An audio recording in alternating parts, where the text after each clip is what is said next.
ماشاء اللہ کافی لوگ تشریف ماؤ راج ماؤ کو کچھ ہی بات سمجھا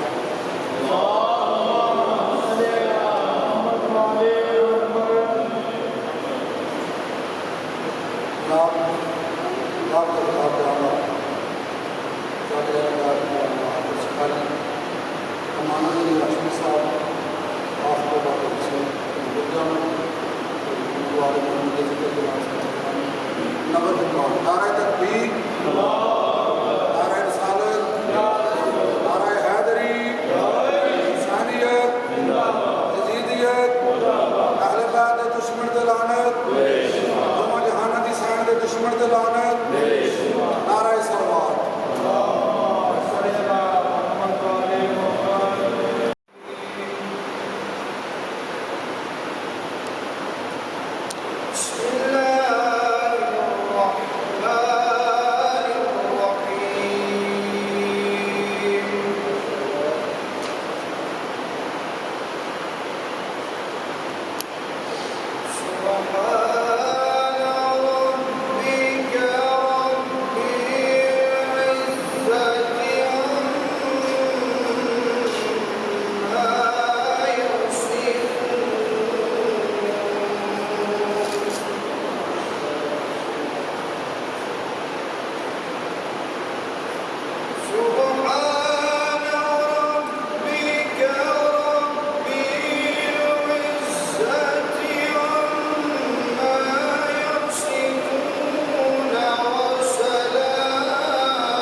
میں نہیں پڑھ رہا، پہلا چار سے آپ لوگوں کے سامنے میں ہو کے آپ کے لیے نیا ہوں، لیکن یہ ذکر نیا ہے۔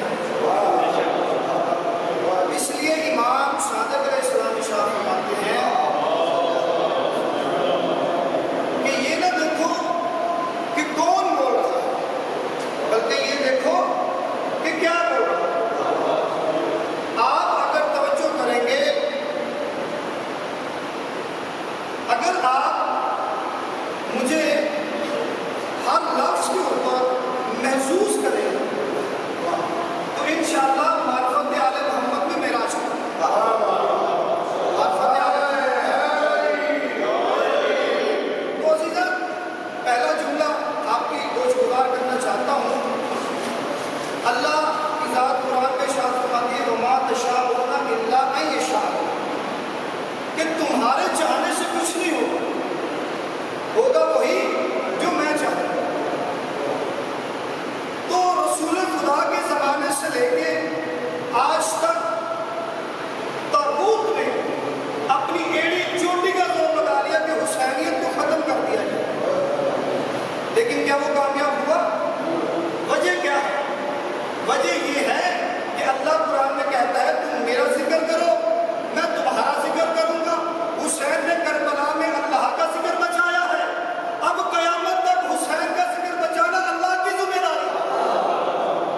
تو جو بھی حسین کا ذکر کر رہا ہے وہ اللہ کی ذمہ داری ادا کر رہا ہے۔ تو اس لیے اپنے آپ کو تھوڑا نہ سمجھیں، بلکہ یہ دیکھیں کہ اس وقت آپ الہی کام کر رہے ہیں۔ بھائی توجہ نہیں کرا، دیکھیں میرے پاس الفاظ ہیں، میں آپ کو سر سے اپنی طرف نہیں لے کے آؤں گا، حالانکہ لے کے آ سکتا ہوں، لیکن میں آپ کو الفاظ سمجھانا چاہتا ہوں، میں آپ کو کچھ دینا چاہتا ہوں، اور میرے ساتھ تھوڑا سا سفر کیجیے گا۔ فقط 12 سے 13 منٹ بچے ہیں۔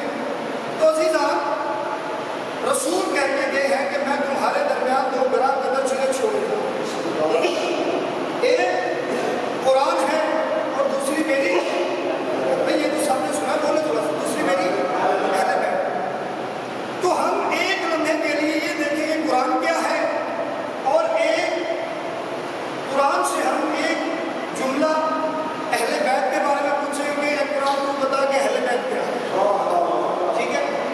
اچھا چلے قرآن کو دیکھتے ہیں کہ یہ قرآن ہے کیا۔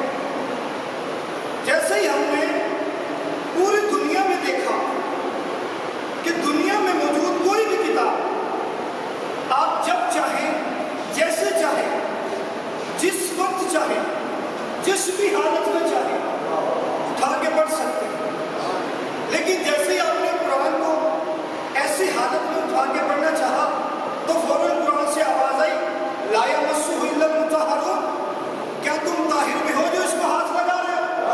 بھائی توجہ چاہ رہا ہوں مسیح صاحب، کیا تم طاہر بھی ہو جو اس کو ہاتھ لگا رہے ہو؟ اب رسول نے کیا کہا تھا کہ تمہارے درمیان دو گراں قدر چیزیں، دو ایک معیار کی چیزیں چھوڑ کے جا رہا ہوں، قرآن کو ہاتھ لگاؤ، تو قرآن کہتا ہے مجھے ہاتھ لگانے کے لیے شرط ہے کہ تم طاہر ہو جاؤ۔ اب پتہ چلا کہ اللہ نے قرآن میں کیوں کہا کہ اے اہل بیت محمد میں نے تجھ سے رچ کو دور کر دیا۔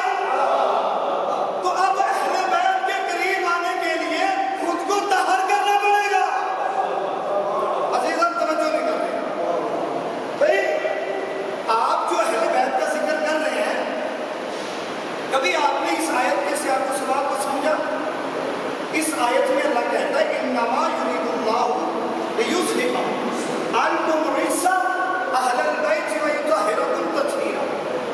اللہ کہتا ہے بے شک میں نے اہل البیت سے رجس کو دور رکھا، کر نہیں دیا، کیا وہ جاتا ہے جس کے پہلے قریب ہو بعد میں دور کیا جائے۔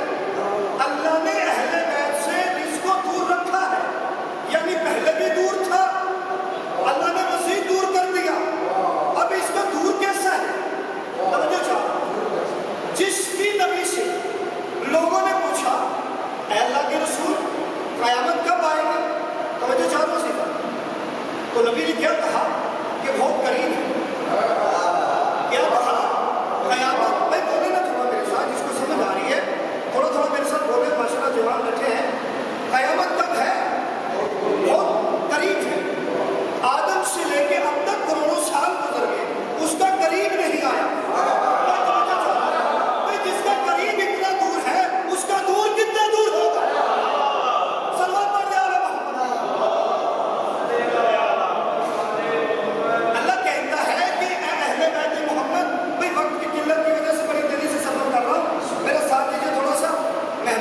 آپ کا پہلی بار آپ کی زیارت سے مشرف ہو رہا ہوں تو میرے ساتھ تھوڑا تھوڑا بولے تاکہ پتہ چلے کہ بیدار لوگوں سے میں خطاب کر رہا ہوں. اللہ کہتا ہے اے اہل بیت محمد، اے میرا حبیب، میں نے تجھ سے اور تیری اہل بیت سے کس کو دور کر دیا؟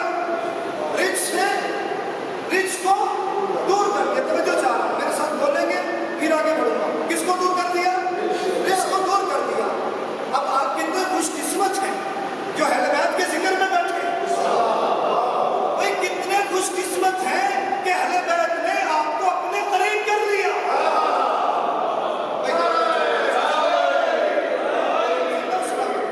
اچھا، اب آپ اپنے معاشرے میں دیکھتے ہیں کچھ لوگ کہتے ہیں ہم تو شیعہ کے گھر کی نیاز نہیں کھاتے، ہم تو علم کو سلام نہیں کرتے، ہم تو مجلس میں نہیں جاتے، ہم تو تازی کو سلام نہیں کرتے. ایسا سنتے ہیں نا تو پریشان نہ ہوا کرے.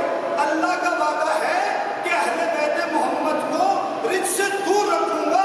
جو بھی ان سے دور ہے سمجھ جانا وہی رچ ہے. صلوات پڑھ جا رہے محمد کی.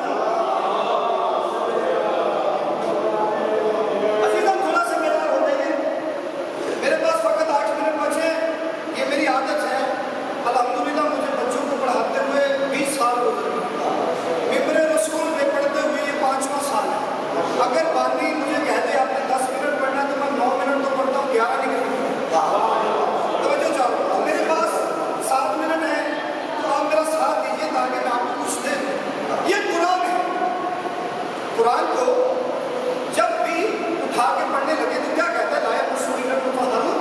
یہ تو طاہر بھی ہے. اچھا، وضو کر کے قرآن کو پڑھنا شروع کیا.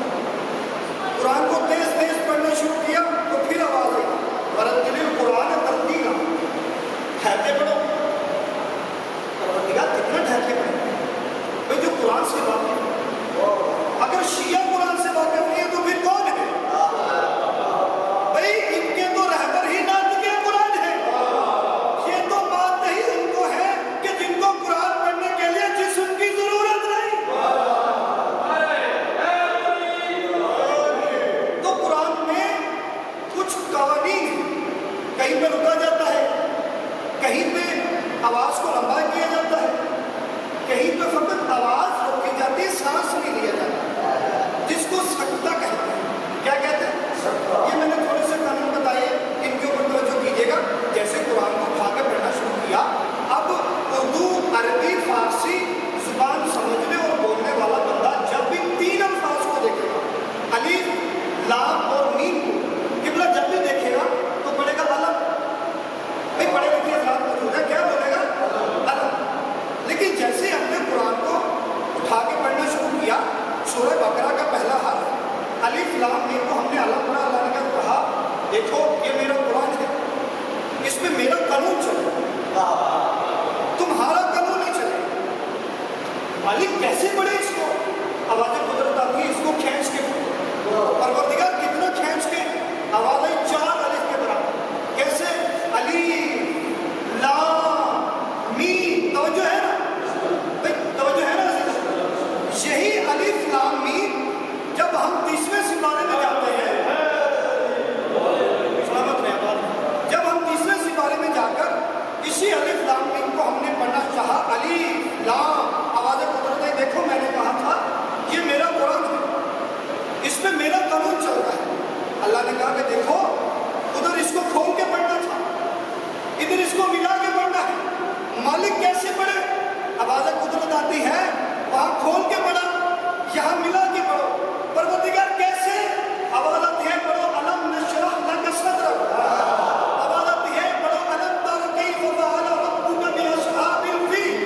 تو جو ہے یہ عزیزہ، اللہ کی ذات بتا رہی ہے کہ دیکھو جس کو میں چھوڑ دوں اس کو جدا کوئی نہیں کر سکتا، جس کو میں جدا کر دوں اسے چھوڑ کوئی نہیں سکتا. اللہ سمجھانا یہ چاہتا ہے کہ جس کو میں چادر کے نیچے جمع کر دوں ان کو الگ کوئی نہیں کر سکتا،